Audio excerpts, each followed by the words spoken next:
অনেক ব্যাখ্যা পরে করবো, শুধু আজকে একটা ব্যাখ্যা করে দিই। এক বেড়ার 5 ছেলে, হাতের 5 আঙ্গুল সমান নি, হাতের 5 আঙ্গুল সমান, 5 ছেলে সমান। বেটার বাড়ি 5টা, জমি হলো 100 কিয়ার, কিন্তু একটা ছেলে বাউঠা,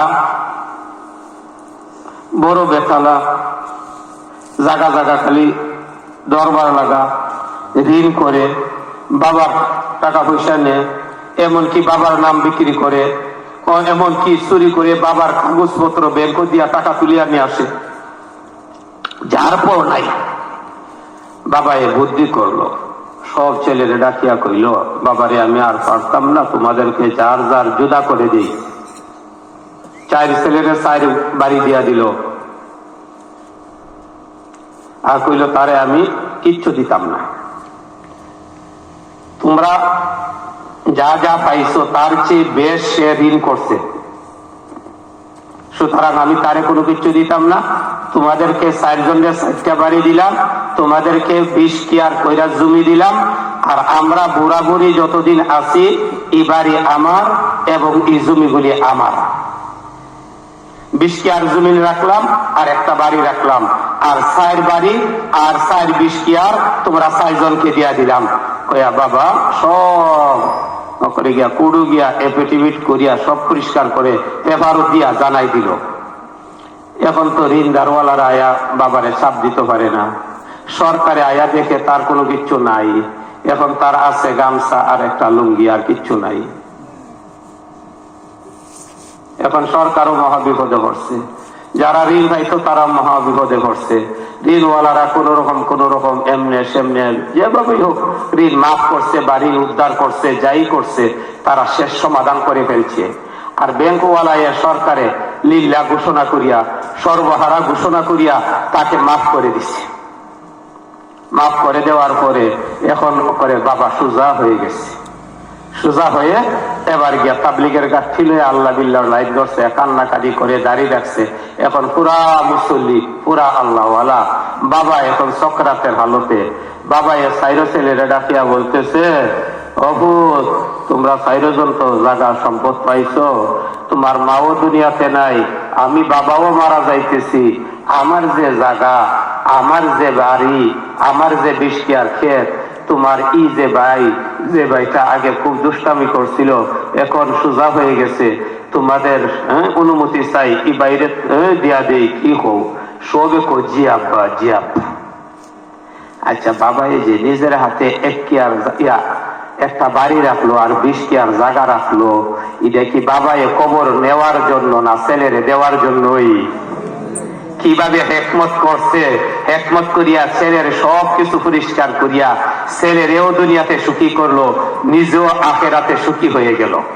সুবহানাল্লাহ। আল্লাহ পাক রব্বুল আলামিন বলেন, আসুমুলি, রোজাটা আমার জন্য। অর্থ কি? নামাজকে আরেকবারের জন্য পড়ি? নামাজ কার জন্য? হজ কার জন্য? যাকাত কার জন্য? ওয়াজ মাহফিল কার জন্য? আল্লাহ বিল্লাহ কার জন্য? সব কার জন্য? না হইছে না, জোরে সরে বলে কার জন্য? আরো জোরে বলে কার? আরেকটু জোরে আল্লাহ, আরেকটু জোরে আল্লাহ, আরেকটু জোরে আল্লাহ। সব কিছুই তো আল্লাহর জন্য, কিন্তু রোজা ব্যাপারে আল্লাহ কোন আসৌমুলি, একমাত্র রোজা আমার জন্য। তাহলে কি নামাজ আর অন্যটা কি অন্যর জন্য করি না আল্লাহর জন্যই করি? তাহলে রোজার ব্যাপারে কেন বললো আসৌমুলি, রোজাটা একমাত্র আমার?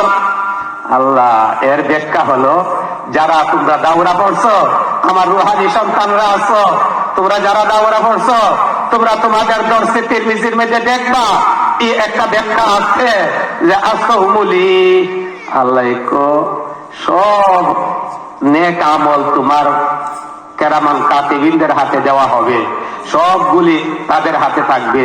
এবার আমার কাছে ঋণ পাইতো, ঋণের কারণে নিলুগি নামাজের অংশ, আবার আরেকজনে গালি পাইতো, এই কারণে নিলুগি আমার থেকে জাকাতের অংশ, নিলুগি হজের অংশ। বিভিন্নতা পাইতে পাইতে পাইতে পাইতে আর কিচ্ছু নাই।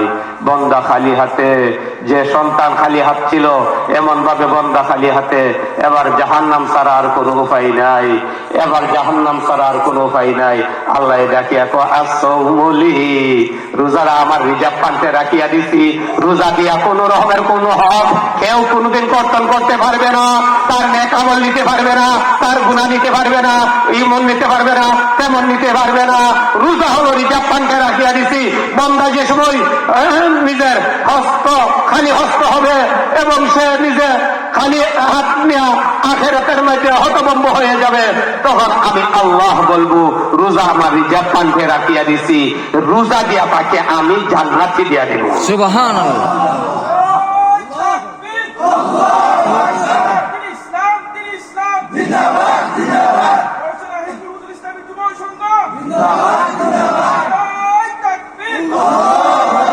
আল্লাহ আল্লাহ। উম্মতে মুহাম্মদীর 99% রোজা আছে না নাই? এবার রোজা রাখতে মন খানের মধ্যে বড় খুশি লাগবে কিনা? রোজা খান যদি রোজার মতো রাখতাম পারি, আল্লাহ বলেন আসৌমুলি, এটা হাদিসে কুদসি, আসৌমুলি, রোজা একমাত্র আমার রিজার্ভ বান্ধে রাখবো। এটা এই যে দিকের যে ফেরেশতা, ফেরেশতার হাতে দিতাম না। ফেরেশতার হাতে দিলে তার অ্যাকাউন্টও যদি থাকে তাহলে অ্যাকাউন্টের থেকে কাটিয়ে নিবে, কিন্তু অ্যাকাউন্টে না রাখিয়া আমি আল্লাহর কুদরতি হাতে রাখিয়া আমি তাকে তার উসিলা করে জান্নাত দান করে দিব। তারই ব্যাখ্যা আসৌমু জুন্না, যে রোজা হলো জাহান্নাম থেকে বাঁচবার হাতিয়ার। আজকে দুইটা কথাই বললাম, আর কথা বলতাম না, কারণ রাত্রে একটু বেশ হয়ে গেছে। খাইরের ভিক্ষা চাই আল্লাহ, খাতেমানিল খাইরের ভিক্ষা চাই। গত বছরই ওয়াজ অনেকজন ছিল, এই বছর নাই। আগামী বছর খেতারটা পারবো, খেতারটা বার্তা করে বেড়াচ্ছি নাই। আল্লাহ আল্লাহ তুমি আপনারে মাফ ফরমাও, আপনার দোয়াখানে কবুল ফরমাও, এই সভাখানে কবুল ফরমাও, হেলফুল ফজলকে কবুল ফরমাও। আমার কাছে আল্লাহ দোয়া চাইছে কাঁদে কাঁদে। আল্লাহ আল্লাহ রাস্তাঘাটে আল্লাহ তোমার মনের আশাগুলি পূরণ করে দাও।